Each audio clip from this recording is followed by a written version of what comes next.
Assalamualaikum warahmatullahi wabarakatuh. Perkenalkan, kami dari kelompok 8 akan mempresentasikan kelayakan usaha tani tanaman tahunan kakao. Sebelumnya, perkenalkan terlebih dahulu dengan saya sendiri, Aulia Zakia, Farhan Andrian, Muhammad Rafi Fahri, Hana Salia, Lesti Yulia, dan Risma Mulia Felina. Baik, langsung saja.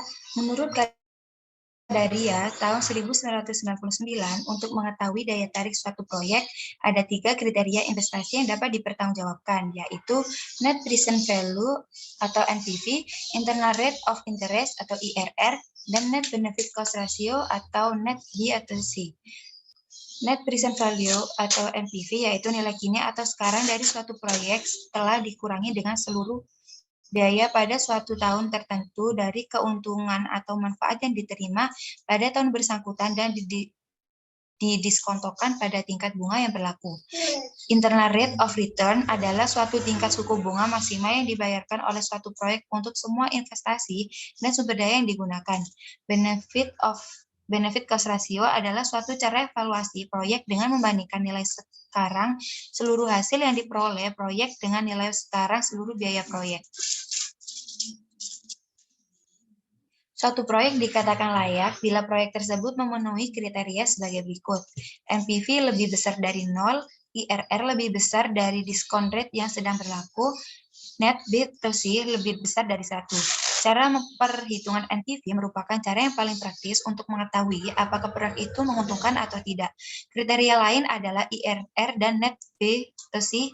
IRR merupakan tingkat keuntungan atau investasi bersih dalam suatu proyek jika setiap benefit bersih yang diwujudkan secara otomatis digunakan lagi dalam tahun berikutnya. Keuntungan yang dihasilkan sama dan diberi bunga selama sisa proyek.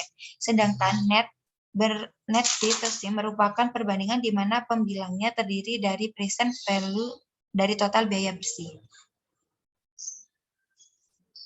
Selanjutnya, pada jurnal 1 akan membahas mengenai analisis kelayakan usaha tani kakao perkebunan rakyat yang akan dijelaskan oleh Saudara Farhan. Selanjutnya yaitu, adapun rumusan masalah dalam jurnal tersebut adalah untuk mengetahui nilai investasi yang digunakan dalam berusaha tani kakao. Berapa biaya produksi usaha tani kakao, berapa tingkat produksi dan pendapatan usaha tani kakao, dan mengetahui apakah usaha tani kakao layak dikembangkan di Desa Talambalau, Kecamatan Tamerodo, Sendana, Kabupaten Majene. Next.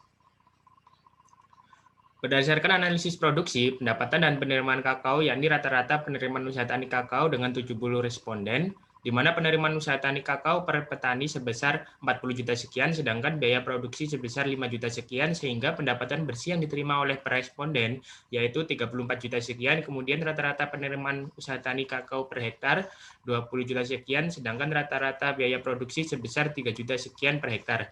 Dengan demikian, pendapatan yang diterima 19 juta sekian per hektar. Jumlah investasi yang dilakukan usaha tani kakao, di mana total investasi yang dilakukan dalam membeli lahan bibit dan bangunan sebesar 2 miliar sekian, sedangkan rata-rata investasi 16 juta sekian per hektar. Dapat dilihat sebagai berikut. Next. Hasil analisis menunjukkan bahwa usaha tani kakao di Desa Talambalau berdasarkan analisis payback periode menunjukkan tingkat pengembalian modal investasi 7 tahun, di mana tanaman kakao sudah produktif di tahun itu. Selanjutnya dapat dilihat pada tabel berikut. Dari hasil perhitungan tersebut, di atas dapat disajikan usaha tani kakao di Desa Talambalau, Kecamatan Tamerodo, Sendana, Kabupaten Majene menunjukkan tingkat pengembalian investasi 7 tahun. Selanjutnya akan dibawakan oleh Saudara Hana. Ya, selanjutnya yaitu benefit cost ratio. Net B per se merupakan perbandingan antara present value total benefit dengan present value total cost. Perhitungan dan rumusnya bisa dilihat sebagai berikut. Nah, dari hasil di atas diperoleh nilai net B per se lebih besar dari 1. Maka usaha kakao layak untuk diusahakan. Next. Selanjutnya yaitu kelayakan usaha dengan metode analisis Net Present Value atau NPV. Untuk menghitung NPV diperlukan data tentang perkiraan biaya investasi, biaya operasional, dan pemeliharaan serta perkiraan benefit dari proyek yang direncanakan. Jadi perhitungan NPV mengandalkan pada teknik arus kas yang didiskontokan. Perhitungan dan rumusnya bisa dilihat sebagai berikut. Lalu berdasarkan kriteria NPV sampai dengan umur tanaman 15 tahun, yaitu apabila NPV lebih besar dari 0, maka usaha tani kakao layak untuk diusahakan. Nilai NPV yang diperoleh adalah 41 juta sekian, maka usaha tani kakao di Desa Talambalo, Kecamatan Tumerodo, Kabupaten Majene secara finansial layak dilaksanakan. Selengkapnya bisa dilihat sebagai berikut. Next. Lalu pada analisis present value net benefit, memperoleh nilai positif pada DF sama dengan 24%, dan nilai present value net benefit memperoleh nilai negatif pada DF 27%. Nilai tersebut selanjutnya digunakan untuk menghitung net benefit cost ratio. Dapat dilihat sebagai berikut. Selanjutnya akan dijelaskan oleh Lesti. Selanjutnya yaitu kelayakan usaha dengan metode analisis internal rate of return. IRR adalah besarnya suku bunga yang membuat present value dari investasi dan benefit yang diharapkan selama proyek berjalan sama dengan 0, di mana nilai IRR menunjukkan tingkat diskon faktor, di mana nilai NPV-nya sama dengan 0. Perhitungannya bisa dilihat pada gambar berikut. Dari perhitungan tersebut dapat diperoleh nilai IRR-nya yaitu 26%. Nilai tersebut lebih besar daripada suku bunga yang berlaku yaitu 12%, sehingga investasi tersebut layak untuk dilaksanakan. Next. Nah, jadi dari hasil analisis tersebut dapat ditarik kesimpulan bahwa usaha tani kakao di Desa Talambalao, Kecamatan Tamarodono Sendana, Kabupaten Majene adalah 2 miliar sekian atau sebesar 6 juta sekian per hektar, di mana biaya produksi usaha tani kakaonya sebesar 5 juta per petani atau 3 juta sekian per hektar per musim panen. Produksi dan pendapatan usaha tani kakao rata-ratanya yaitu sebesar 987 kg per hektar dan rata-rata pendapatannya yaitu 19 juta sekian per hektar per musim panen.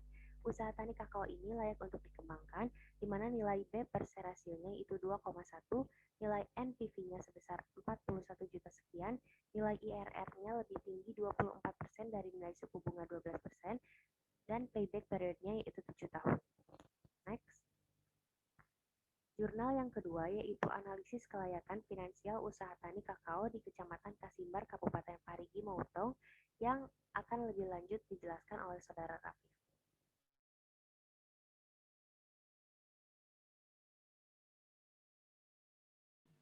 Baik, berdasarkan jurnal yang kedua, hasilnya adalah sebagai berikut. Terdapat 80 orang jumlah sampel, net present value sebesar 7 miliar sekian, net benefit cost ratio sebesar 1,96, dan internal rate of return sebesar 10%, serta payback period memiliki masa pengembalian selama 1,2 tahun. Next. Berikut adalah hasil produksi dan penerimaan usaha tani kakao di Kecamatan Kasimbar, Kabupaten Parigi Motong, periode tahun 2018 sampai 2020. Pada tahun 2018, penerimaannya itu mencapai 7 miliar dengan produksi 453.000 kilo. Pada tahun 2019, penerimaannya 8 miliar sekian dengan produksi 496.000 kilogram. Pada tahun 2020, penerimaannya 6 miliar 180 juta dengan produksi 247.000 kilogram. Next. Berikutnya biaya. Di sini terdapat penjelasan tentang total biaya. Total biaya ini adalah total dari biaya variabel dan biaya tetap. Pada tahun 2018, total biayanya adalah 1.082.529.544 perak. Lalu pada tahun 2019 dan 2020 mengalami penurunan, yaitu sebesar 986.409.544 rupiah. Next. Baik, selanjutnya akan dijelaskan oleh Saudari Risma Mulia Belina. Selanjutnya ada kelayakan usaha tani, kelayakan finansial. Dari tabel perhitungan di samping diperoleh hasil NPV sebesar 7 miliar sekian. Hal ini menunjukkan bahwa NPV positif lebih besar dari 0, sehingga dinyatakan layak untuk dijalankan. Nah, nilai net benefit cost ratio ini diperoleh sebesar 1,96 atau lebih dari 1, artinya usaha ini layak untuk dijalankan. Internal rate of return yang diperoleh sebesar 10% berdasarkan hasil perhitungan payback period yang diperoleh memiliki masa pembelian selama 1,2 tahun. Selanjutnya ada analisis sensitivitas. Berdasarkan hasil analisis sensitivitas tersebut menunjukkan bahwa petani responden usaha tani kakao di Desa Kasimbar Barat dan Desa Ogodopi merupakan usaha tani yang layak untuk dikembangkan. Usaha tani kakao ini memperlihatkan manfaat ekonomi yang cerah di masa mendatang, sehingga kondisi ini membuktikan bahwa usaha tani kakao memiliki potensi yang cukup besar untuk dikembangkan.